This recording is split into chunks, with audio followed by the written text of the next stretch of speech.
abrir a palavra de Deus em Juízes, capítulo 11. Juízes, capítulo 11, assim diz a palavra de Deus. Era então Jefité o gileadita, homem valente, porém filho de uma prostituta. Gileade gerara a Jefité. Também a mulher de Gileade lhe deu filhos, os quais, quando já grandes, expulsaram Jefité e lhe disseram: não herdarás em casa de nosso pai, porque és filho de outra mulher. Então Jefité fugiu da presença de seus irmãos e habitou na terra de Tobi. Os homens levianos se ajuntaram com ele e com ele saíam. Passado algum tempo, pelejaram os filhos de Amon contra Israel. Quando pelejavam, foram os anciãos de Gileade buscar Jefité da terra de Tobi e disseram a Jefité: vem e sê nosso chefe, para que combatamos contra os filhos de Amon. Porém Jefité disse aos anciãos de Gileade: porventura, não me aborrecestes a mim e não me expulsastes da casa de meu pai? Por que, pois, vindes a mim agora, quando estais em aperto? Responderam os anciãos de Gileade a Jefité: por isso mesmo tornamos a ti. Vem, pois, conosco e combate contra os filhos de Amon, e sê o nosso chefe sobre todos os moradores de Gileade. Então Jefité perguntou aos anciãos de Gileade: se me tornardes a levar para combater contra os filhos de Amon, e o Senhor mos der a mim, então eu vos serei por cabeça? Responderam os anciãos de Gileade a Jefité: o Senhor será testemunha entre nós e nos castigará, se não fizermos segundo a tua palavra. Então Jefité foi com os anciãos de Gileade, e o povo o pôs por cabeça e chefe sobre si. E Jefité proferiu todas as suas palavras perante o Senhor em Mispa. Enviou Jefité mensageiros ao rei dos filhos de Amon, dizendo: que há entre mim e ti, que vieste a mim a pelejar contra a minha terra? Respondeu o rei dos filhos de Amon, aos mensageiros de Jefité: é porque subindo Israel do Egito, me tomou a terra desde Arnon até ao Jaboque e ainda até o Jordão. Restitui-ma agora, pacificamente. Porém Jefté tornou a enviar mensageiros ao rei dos filhos de Amon, dizendo-lhe: assim diz Jefté: Israel não tomou nem a terra dos Moabitas, nem a terra dos filhos de Amon. Porque subindo Israel do Egito, andou pelo deserto até o Mar Vermelho e chegou a Cádiz. Então Israel enviou mensageiros ao rei dos Edomitas, dizendo: rogo-te que me deixes passar pela tua terra. Porém o rei dos Edomitas não lhe deu ouvidos. A mesma coisa mandou Israel pedir ao rei dos Moabitas, o qual também não lhe quis atender. E assim Israel ficou em Cádiz. Depois andou pelo deserto, rodeou a terra dos Edomitas e a terra dos Moabitas, e chegou ao oriente da terra destes. E se acampou além do Arnon. Por isso não entrou no território dos Moabitas, porque Arnon é o limite deles. Mas Israel enviou mensageiros a Seom, rei dos amorreus, rei de Esbom, e disse-lhe: deixa-nos, peço-te, passar pela tua terra até o meu lugar. Porém Seom, não confiando em Israel, recusou deixá-lo passar pelo seu território. Pelo contrário, ajuntou todo o seu povo e se acampou em Jaza e pelejou contra Israel. O Senhor, Deus de Israel, entregou Seom e todo o seu povo nas mãos de Israel, que os feriu. E Israel desapossou os amorreus das terras que habitavam. Tomou posse de todo o território dos amorreus, desde Arnon até o Jaboque, e desde o deserto até o Jordão. Assim, o Senhor, Deus de Israel, desapossou os amorreus ante o seu povo de Israel. E pretendes tu ser o dono desta terra? Não é certo que aquilo que Quemos, teu Deus, te dá, consideras como tua possessão? Assim possuiremos nós o território de todos quantos o Senhor nosso Deus expulsou de diante de nós. És tu melhor do que o filho de Zippor, Balaque, rei dos Moabitas? Porventura contendeu este em algum tempo com Israel, ou pelejou alguma vez contra ele? Enquanto Israel habitou 300 anos em Esbom e nas suas vilas, e em Aroer e nas suas vilas, e em todas as cidades que estão ao longe do Arnon, por que vós, amonitas, não as recuperastes durante este tempo? Não sou eu, portanto, quem pecou contra ti, porém tu fazes mal em pelejar contra mim. O Senhor, que é juiz, julgue hoje entre os filhos de Israel e os filhos de Amon. Porém o rei dos filhos de Amon não deu ouvidos à mensagem que Jefité lhe enviara. Então o Espírito do Senhor veio sobre Jefité. E atravessando este por Gileade e Manassés, passou até Mispa de Gileade, e de Mispa de Gileade passou contra os filhos de Amon. Fez Jefté um voto ao Senhor e disse: se com efeito me entregares os filhos de Amon nas minhas mãos, quem primeiro da porta da minha casa me sair ao encontro, voltando eu vitorioso dos filhos de Amon, esse será do Senhor, eu o oferecerei em holocausto. Assim Jefté foi de encontro aos filhos de Amon, a combater contra eles, e o Senhor os entregou nas mãos de Jefté. Este os derrotou desde Aroer até as proximidades de Minite, 20 cidades ao todo, e até Abel-Queramim, e foi muito grande a derrota. Assim foram subjugados os filhos de Amon diante dos filhos de Israel. Vindo, pois, Jefté a Mispa, à sua casa, saiu-lhe a filha ao seu encontro, com adufes e com danças, e era ela filha única, não tinha ele outro filho nem filha. Quando a viu, rasgou as suas vestes e disse: ah, filha minha, tu me prostras por completo, tu passaste a ser a causa da minha calamidade, porquanto fiz voto ao Senhor e não tornarei atrás. E ela lhe disse: pai meu, fizeste voto ao Senhor, faze pois de mim segundo o teu voto, pois o Senhor te vingou dos teus inimigos, os filhos de Amon. Disse mais a seu pai: concede-me isto, deixa-me por 2 meses, para que eu vá, e desça pelos montes, e chore a minha virgindade, eu e as minhas companheiras. Consentiu ele: vai, e deixou-a ir por 2 meses. Então se foi ela com suas companheiras, e chorou a sua virgindade pelos montes. Ao fim dos 2 meses, tornou ela para o seu pai, o qual lhe fez segundo o voto por ele proferido. Assim, ela jamais foi possuída por varão. Daqui veio o costume em Israel, de as filhas de Israel saírem por 4 dias, de ano em ano, a cantar em memória da filha de Jefté, o gileadita. Vamos orar. Pai Santo, Deus bendito, nós te louvamos por tua palavra, que é tão rica, ó Pai. Te louvamos porque o Senhor registrou as histórias impressionantes dos teus poderosos feitos no meio do teu povo, Pai. Te louvamos porque essas histórias instruem a nossa alma, nos mostram, Pai, os defeitos dos personagens, nos mostram as suas virtudes e, sobretudo, mostra o teu grande poder, mostra as tuas maravilhas, Pai, a forma como o Senhor lida com o teu povo. Nós te louvamos por isso e nesta hora pedimos que o Senhor fale ao nosso coração, fale a cada uma das pessoas que estão aqui, não aquilo que nós queremos ouvir, mas aquilo que nós precisamos ouvir, Pai. Abençoa-nos com a Tua palavra. É o que nós pedimos humildemente. E em nome de Jesus. Amém. Meus irmãos, Madeleine Mays, uma norte-americana, foi capa de uma das principais revistas dos Estados Unidos nos anos 60. E a manchete era: a mulher mais odiada dos Estados Unidos da América.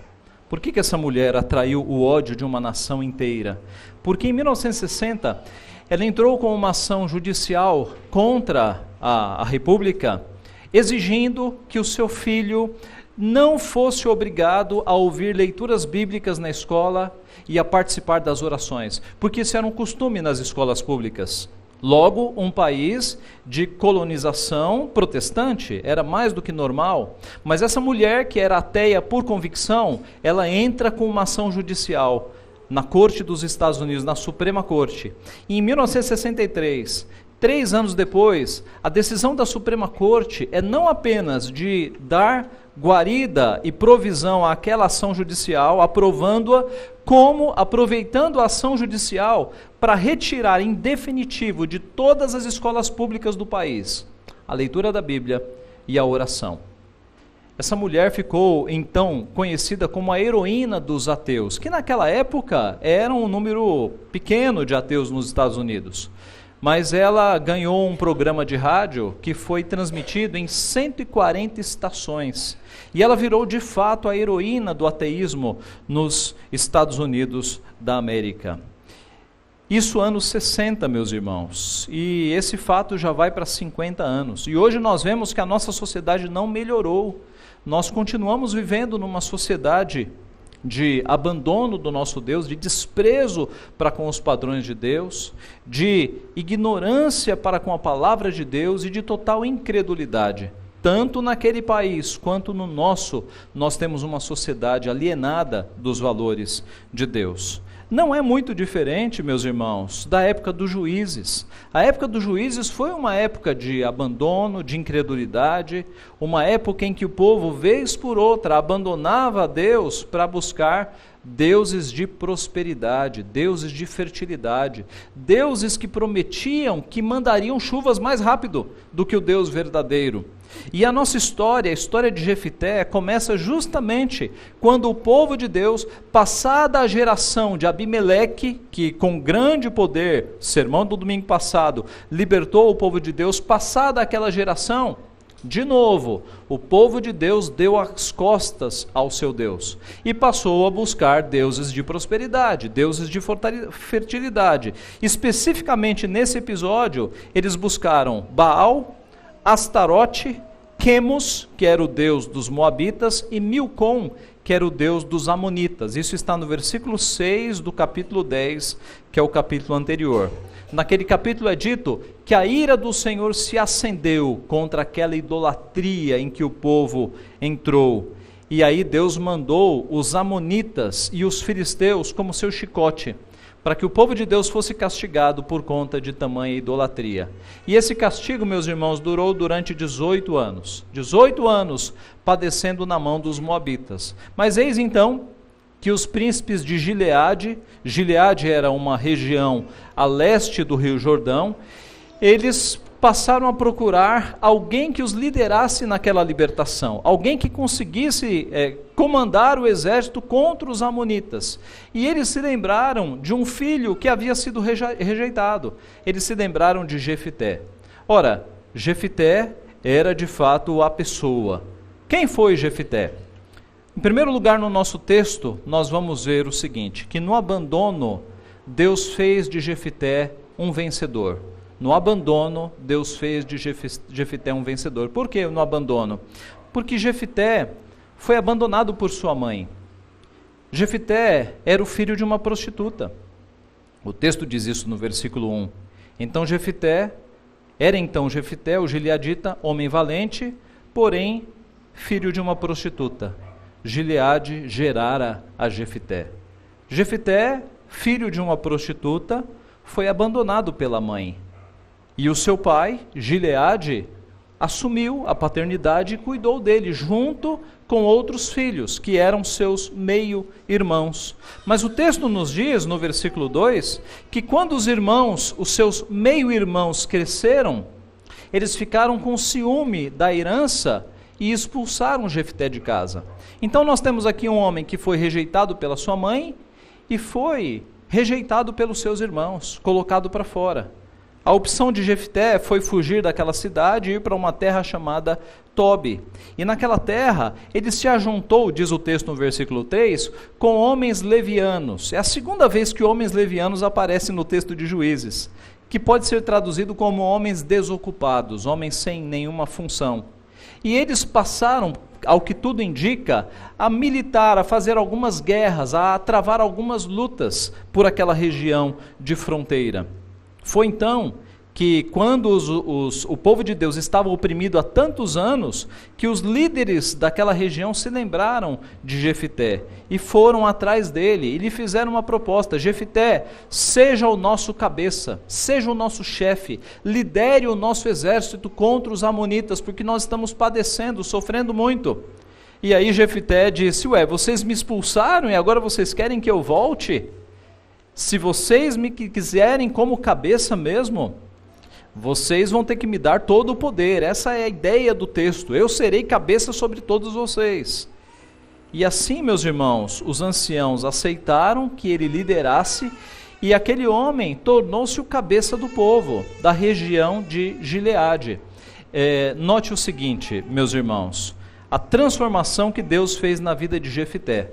Um homem abandonado pela sua mãe, que possivelmente nem conheceu a sua mãe, um homem rejeitado pelos seus irmãos, mas porque Deus o escolheu e porque Deus tinha planos na sua vida, ele torna-se agora o cabeça da região, o cabeça da cidade.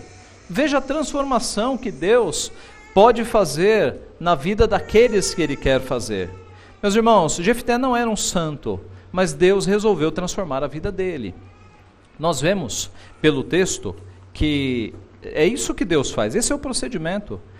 O nosso Deus, ele é especialista em pegar vidas quebradas e restaurá-las.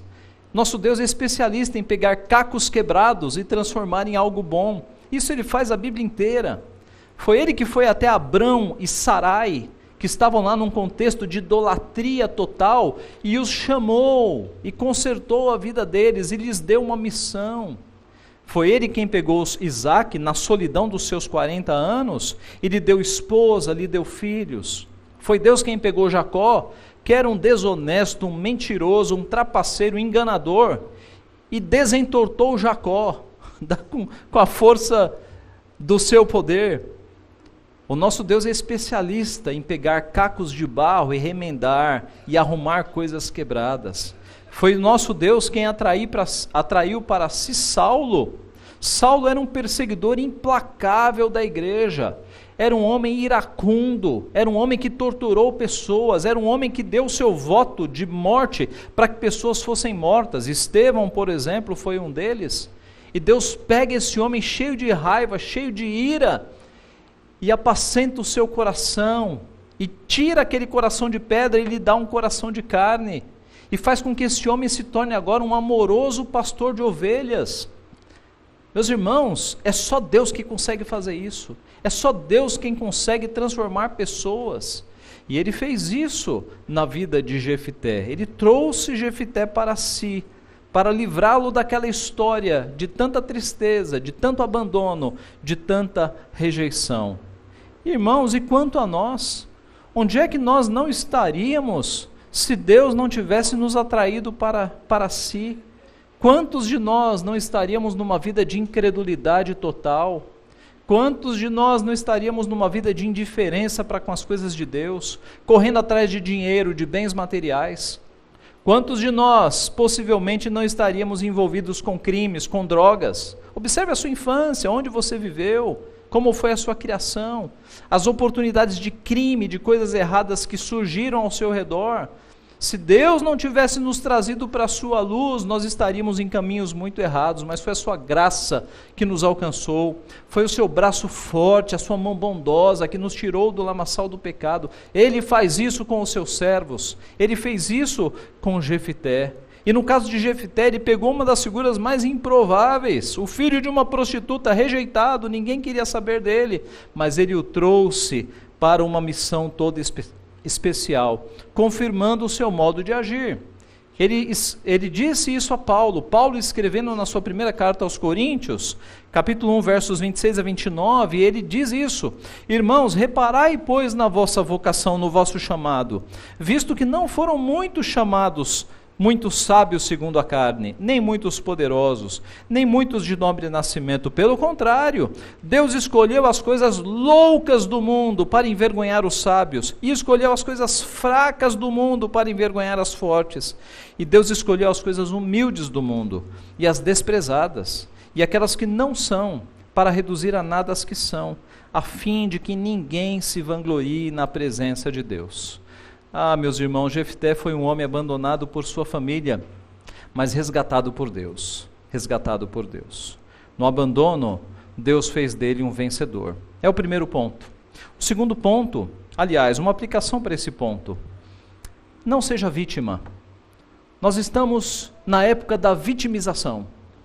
As pessoas sempre apontam culpados, sempre são vítimas. Não seja vítima. Jefté não conheceu a sua mãe, foi abandonado pela sua mãe, foi rejeitado pelos seus irmãos. Quando a tua vida estiver muito difícil, olhe para Deus, não fique se vitimizando, não fique jogando a culpa nas pessoas, olhe para Deus. Em Cristo nós somos mais do que vencedores. Aliás, obedeça aos mandamentos. Está cheio de crente por aqui, eu conheço um monte, que não se dá bem em nada nessa vida. Por quê? Porque não obedece os mandamentos de Deus, os mais básicos a partir dos 10 mandamentos, e os mais elaborados também, como por exemplo, ser o melhor funcionário, servir a homens, não como servindo a homens, mas servindo a Cristo, fazendo, se você tem uma empresa, o melhor produto possível, fazendo tudo o que você faz com excelência. A palavra de Deus nos diz: Portanto, quer comais, quer bebais, ou façais outra coisa qualquer, fazei tudo para a glória de Deus. Isso reflete na nossa profissão. Se você fabrica algo, você tem que fazer a melhor coisa possível, você tem que colocar o seu esforço naquilo que você faz, para que você faça da melhor maneira possível. E eu repito, está cheio de crente que não consegue nada nessa vida e vive reclamando e vive jogando a culpa para os lados, mas é péssimo funcionário, é péssimo profissional, não cumpre o mínimo do que está acordado e ainda reclama da vida. Obedeça os mandamentos, mude a sua vida, faça o que a palavra te diz, seja o melhor funcionário, seja o melhor profissional. Isso é obedecer a Cristo.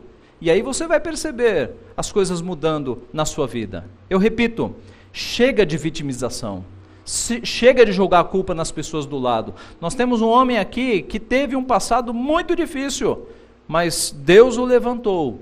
E se você segue a Deus, levante a cabeça. Você é mais do que vencedor. Obedeça os mandamentos, obedeça a palavra de Cristo, e você contará com a bênção do Senhor. Segundo lugar, na ignorância, Deus fez de Jefité um sábio. Num período de grande ignorância espiritual, Deus pega este homem e lhe dá sabedoria. Dos versos 9 ao 28. No verso 9, Jefité faz uma pergunta aos anciãos que revela que ele conhecia o seu Deus, que ele tinha sabedoria. Qual é a pergunta?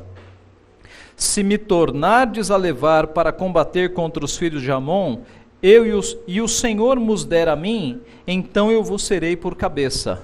É sutil, mas você percebe que o entendimento aqui de Jefité é que as batalhas eram ganhas por quem? Pelo Senhor, e o Senhor nos der a mim. Jefité tinha a convicção de que não seria a sua habilidade, os seus anos de guerra, de experiência lá com os homens levianos que trariam a vitória. Ele tinha a convicção e a humildade de saber que era Deus quem dava a vitória. A vitória na guerra, ela era dada por Yahvé, pelo Senhor ou não. Então nós vemos aqui um Jefité que não é alguém que está tão fora do caminho de Deus. Ele sabe que Deus é o soberano, ele sabe que é Deus quem dá vitórias. Jefité era um valente de guerra, mas ele tinha consciência de que quem dava vitória numa guerra era o Senhor dos Exércitos. Ele cria na soberania de Deus. Na sequência da história, a sabedoria de Jefité vai aparecer de outra forma. Depois então que ele foi colocado como cabeça solenemente na cidade de Mispa e fez ali votos diante do Senhor, ele enviou mensageiros ao rei inimigo. Naquela época, ao que tudo indica, não era o costume mandar cartas, né? Talvez eles nem tivessem material para isso. Então ele mandou mensageiros para fazer algumas perguntas ao rei inimigo, finalmente. Agora o rei inimigo seria confrontado. E a pergunta foi: que há entre mim e ti, que vieste a mim a pelejar contra a minha terra? Traduzindo, o que há de errado entre nós para que você venha aqui oprimir a minha nação, a minha terra? A resposta do rei foi, em poucas palavras, é porque no passado Israel tomou as terras do meu reino e agora eu quero estas terras de volta pacificamente. E agora, meus irmãos, Jefité vai mandar uma segunda questão. Na verdade, ele vai mandar uma aula pelos mensageiros. Ele vai mandar uma lição de Bíblia, uma lição de história, para que aquele rei saiba o que de fato aconteceu. E essa história, essa lição que ele vai dar, está do verso 15 ao verso 16, que nós já lemos. Mas o resumo da história foi o seguinte, e Jefité manda isso lá para o rei inimigo. Rei, não é assim. No passado, quando o povo de Israel saiu do Egito como um peregrino, e nós precisávamos passar pela terra de vocês, e nós pedimos autorização para passar pela terra de vocês, e nós prometemos, isso está em Números, de que nós não acabaríamos com a plantação de vocês, de que nós não beberíamos da água do poço de vocês, nós passaríamos de passagem mesmo, sem destruir nada. Qual foi a resposta de vocês? Vocês armaram os seus exércitos para nos atacar. E depois que nós não conseguimos passar, Deus desapossou a terra de vocês. Deus entregou a terra de vocês nas nossas mãos. Deus deu ordem para que nós entrássemos e destruíssemos tudo. E quando Deus desapossa uma terra, nós obedecemos. E aí Jefté pergunta: quando o teu Deus desapossa uma terra, você não obedece? Pois nós estamos obedecendo ao nosso Deus. E aliás, já faz 300 anos, por que você está reclamando disso agora? Faz 300 anos que isso aconteceu, por que você está querendo recuperar essas terras agora? Em resumo, foi essa a resposta que Jefté deu. E o que é notável aqui, meus irmãos? Que esse Jefté, que a princípio nos parece um vilão, um indivíduo alienado de Deus, ele conhece Bíblia. Ele conhecia 300 anos da história, numa geração que esquecia o que havia acontecido com a geração passada. Você se lembra dos ciclos dos juízes? Em que havia idolatria, Deus mandava um castigo, o povo chorava, se arrependia, Deus mandava um libertador, um juiz, que libertava o povo. Passavam-se 30, 40 anos, adivinha, lá estava o povo na mesma idolatria. Era uma geração que não conseguia guardar 40 anos de história na cabeça. E aqui nós temos Jefté guardando 300 anos. Ele é um homem que conhece as Escrituras, ele é um homem que conhece a história do povo de Deus, ele é um homem que conhece o testemunho dos poderosos feitos do Senhor. E isso é muito positivo na vida de Jefté. Meus irmãos, nós vemos que em outros tempos Deus também fez de pessoas improváveis que elas se tornassem pessoas sábias. E nesse contexto aqui, meus irmãos, o que chama a atenção é que, embora o livro de Juízes tenha esse título, nós observamos que cada um dos juízes eram juízes imperfeitos e alguns muito imperfeitos. O verdadeiro juiz do livro dos Juízes é o nosso Deus. E é da boca de Jefté que nós temos um dos versículos principais do livro, que é o versículo 27. Não sou eu, portanto, quem pecou contra ti, porém tu fazes mal em pelejar contra mim. Agora, o Senhor, que é juiz, julgue hoje entre os filhos de Israel e os filhos de Amon. O verdadeiro juiz do livro dos Juízes é o nosso Deus, ele é o verdadeiro juiz. Então note, meus irmãos, a sabedoria de Jefté. Ele sabe que o Deus dele é soberano, é Deus quem entrega a guerra. Ele conhece as Escrituras, pelo menos 300 anos de história, ele falou de cabeça aqui, ele conhece as Escrituras. E ele sabe que Yahvé, que Jeová, que o Deus verdadeiro, é o verdadeiro juiz. E, de fato, meus irmãos, Deus fez de Jefté um homem sábio, assim como fez com Amós, com João Batista, com os apóstolos. Ora, os apóstolos eram homens simples, eram homens iletrados, mas Deus pegou aqueles homens, na sua maioria de pescadores, e transformou em homens com verdadeira sabedoria. E não é isso, em certa medida, o que Deus faz conosco, meus irmãos. Ele nos tira das trevas espirituais e nos coloca em contato com a verdadeira sabedoria. Salomão escreveu isso, que Deus reserva a verdadeira sabedoria para os retos, é escudo para os que caminham em sinceridade. Qual é a aplicação que nós temos aqui? Nós temos que conhecer a palavra. É conhecendo a palavra que a nossa prática de confiança no Deus soberano vai funcionar. É conhecendo a palavra, é conhecendo a história dos poderosos feitos do Senhor, que nós vamos poder responder aos inimigos. É que nós vamos poder falar de Deus às outras pessoas. É conhecendo a palavra que nós vamos confiar que Deus é o justo juiz. Meus irmãos, há muita injustiça nesse mundo e talvez você já tenha passado por injustiças. E sabe como a gente reage quando nós passamos por injustiça? É lembrando do verdadeiro juiz. Quantas vezes você passa por injustiças e você deve pensar, esse é o pensamento mais piedoso: Deus é justo juiz, eu confio na justiça de Deus. A coisa está injusta aqui, mas eu sei que o meu Redentor vive. E ele se levantará, ele é o justo juiz e um dia ele julgará. E isso acontecerá mesmo, meus irmãos. E Jefté sabia disso, e nós temos que crer nisso.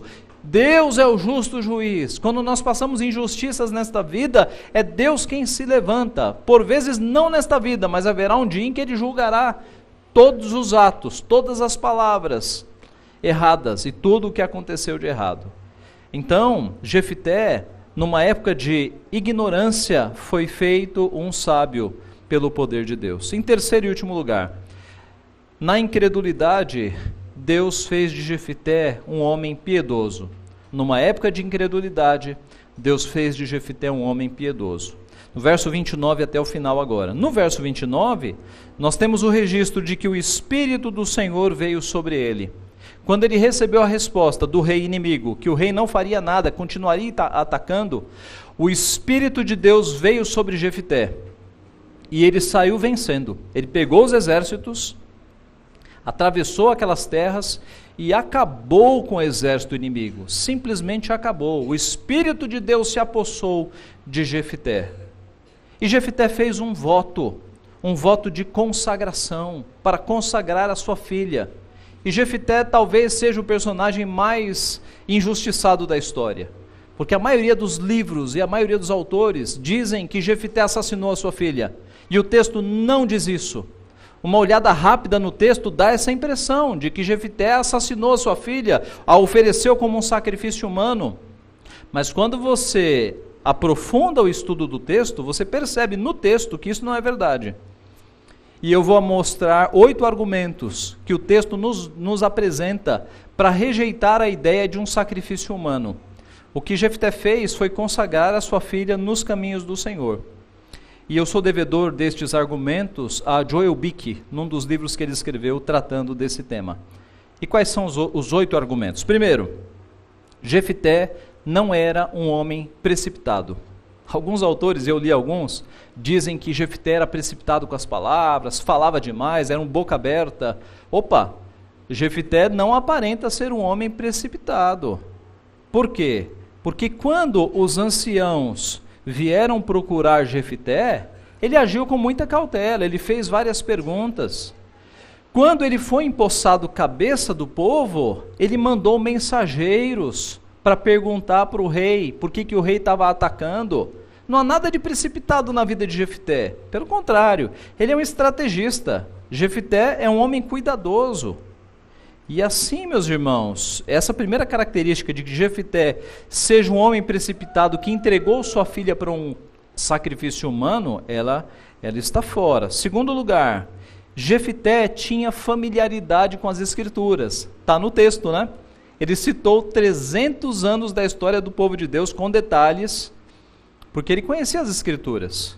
Se ele conhecia isso, que é menos básico, certamente Jefté conhecia Levítico 18, 21 e Deuteronômio 12, que proíbem sacrifício humano. Meus irmãos, qualquer judeu sabia que holocausto era de animais. Nenhum judeu tinha desconhecimento de que sacrifícios humanos eram proibidos. E se Jefté conhecia tão bem a história do seu povo, ele conhecia também Levítico 18 e Deuteronômio 12, que Deus condenava sacrifícios humanos, especialmente dos próprios filhos. Terceiro argumento, o Espírito de Deus estava sobre Jefté. E isso é muito forte. Será que o Espírito de Deus inspiraria Jefté a assassinar a própria filha? Meus irmãos, o Espírito do Senhor estava sobre Jefté. E na sequência ele faz um voto de consagração. Um voto para assassinar a própria filha? Com certeza não. Foi um voto para que a filha fosse consagrada. O Espírito, meus irmãos, impediria ou sairia de um homem que cometesse uma blasfêmia, um ato tão atroz, tão vil. Quarto argumento. Holocausto, na língua hebraica, que foi a língua em que o Antigo Testamento foi escrito, nem sempre significa sacrifício sangrento. Algumas vezes significa total dedicação. Total dedicação. E a tradução, ela aponta para essa possibilidade, não de um holocausto, mas de uma total consagração.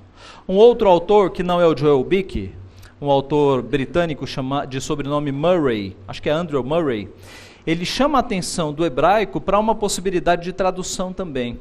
Quando o hebraico fala aqui no voto, esse será do Senhor e eu oferecerei em holocausto, no hebraico há a possibilidade de uma condicional ali, ou de uma alternativa, ou oferecer em holocausto. Ou consagraria ao Senhor, ou ofereceria em holocausto. Então, o texto não é conclusivo de forma alguma, gramaticalmente, para dizer que houve um assassinato, porque consagrar ao Senhor e mesmo oferecer holocausto pode significar uma consagração plena e não um sacrifício sangrento. Quinto argumento: depois de derrotar os amonitas e encontrar a filha, Jefité teve 2 meses para pensar naquele voto. 2 meses. E se realmente Jefité estivesse com a intenção de matar a própria filha, meus irmãos, os sacerdotes de Siló teriam vindo perante ele e o convencido do contrário. Não foi um ato imediato em que ele prometeu e ofereceu a filha. A filha pediu para passar 2 meses chorando a sua virgindade. É outro argumento, não foi chorando a morte, foi chorando a virgindade. Em 2 meses, Jefité poderia ter sido persuadido, se ele tivesse intentado assassinar a própria filha. Sexto argumento: Levítico 5, verso 4 e 5, oferece a possibilidade de se arrepender de um voto errado. Ele poderia ter voltado atrás se ele tivesse dito: eu vou oferecer minha filha em sacrifício humano. 2 meses ele teria, conhecendo a Bíblia, para voltar atrás e dizer: Senhor, eu quase fiz um voto ilícito, eu estou me arrependendo. A lei permitia isso, meus irmãos. E aliás, o que seria pior se ele tivesse prometido assassinar a filha? Voltar atrás num voto iníquo ou assassinar a filha? Qual seria o mal menor? Sétimo argumento: quando a filha de Jefté foi lamentar por 2 meses, ela não lamentou a sua morte na juventude, ela lamentou a sua virgindade perpétua. Meus irmãos, vamos criar uma situação aqui. Que pessoa que, tendo sido condenada à morte, vai chorar a virgindade e não chorar a morte? Por que ela foi chorar a virgindade? É porque o voto era de consagração, ela não se casaria mais, ela se dedicaria totalmente ao Senhor. E o último argumento, o 8º argumento: Jefté nunca é repreendido na Bíblia, Jefté é recomendado. Você já parou para pensar que Jefté está na galeria dos heróis da fé, em Hebreus capítulo 11? Você acha que se Jefté tivesse assassinado a própria filha, ele apareceria na galeria dos heróis da fé, em Hebreus capítulo 11? Jefté é elogiado 2 vezes como herói da fé na Bíblia. A primeira em Samuel 12:11 e a segunda em Hebreus 11:32. Jefté nos é dado como exemplo de homem de fé, não como vilão que assassinou a própria filha. Então tudo isso, meus irmãos, nos leva ao entendimento de que ele consagrou a sua filha aos caminhos do Senhor. E o texto termina dizendo que criou-se o costume das filhas de Israel, durante 4 dias de ano em ano, ir cantar a memória da filha de Jefté, ou comemorar, em outras traduções mais literais, o comportamento de consagração da filha de Jefté. A filha de Jefté virou um modelo de consagração, de mulher que não se casaria para viver consagrada ao Senhor. Mas pastor, por que Jefté lamentou tanto ele ter feito o voto com a própria filha, se não era um assassinato? Ora, ele lamentou porque ela era filha única, e agora ele não teria descendência. E isso para um judeu é uma coisa muito terrível. Para nós também seja, né? Imagine aí uma situação em que você pense que você não terá descendentes. Talvez para a nossa geração isso não seja tão problema, mas para a época de Israel isso era um problemão. Ainda mais um homem que foi tão marcante na história, que foi um guerreiro, e agora ele só tem uma filha e ele acabou de consagrar essa filha à virgindade perpétua. E note, ele teve tempo para repensar e até para voltar atrás deste voto, como nós vimos no texto. Ele não voltou atrás. Possivelmente ele caiu em si e percebeu: é um voto ao Senhor, é um voto lícito, a minha filha será consagrada, ela viverá para o Senhor. Então, meus irmãos, Jefté não é esse vilão que assassinou a própria filha. Jefté aparece em Hebreus 11, na galeria dos heróis da fé. E o comportamento dele foi piedoso, consagrar a sua filha ao Senhor. Qual é a nossa aplicação mais imediata? Você já consagrou os seus filhos ao Senhor? Eu não me refiro ao batismo. O batismo é o básico e é necessário. É a inserção da criança na família da aliança. Isso é básico biblicamente. Mas além disso, você ora para que os seus filhos e as suas filhas sejam servos do Senhor? Você ora mais por isso do que pela profissão deles, do que pelo futuro deles? Eu sei que muitos pais oram pedindo para que o filho seja um médico, um advogado, um engenheiro. Mas, meus irmãos, é melhor ter um filho desempregado a vida inteira, mas temente ao Senhor, do que um alto executivo fora dos caminhos do Senhor. Não tenha dúvida disso. Eu não estou dizendo que são essas opções, né? Ore para que o seu filho tenha uma profissão, mas ore muito mais para que ele seja servo do Senhor, para que ele nunca saia dos seus caminhos. Peça isso para suas filhas também, para que elas não saiam dos caminhos do Senhor, para que elas se casem com um homem crente. Qual é a aplicação para os solteiros? Primeira aplicação imediata: namore crentes, não entre em namoro misto, porque o namoro misto vai produzir um casamento misto. Mas pastor, tem exemplos na igreja de gente que se casou com não crente e o não crente converteu. Graças a Deus, mas não é regra. Eu posso apresentar o mesmo número de pessoas hoje que estão sofrendo porque entraram num casamento misto aqui na igreja. Sofrendo muito, sofrendo muito. A regra de Deus é: vocês que estão aqui na igreja, procurem um jovem, uma jovem crente, porque os pensamentos vão se ajustar. É muito difícil um casamento entre crente e não crente dar certo, porque os valores são diferentes. Deus pode fazer dar certo? Pode. Deus pode converter? Pode. Ele faz isso, mas é arriscado demais. É arriscado demais. Pense num namoro, num casamento crente.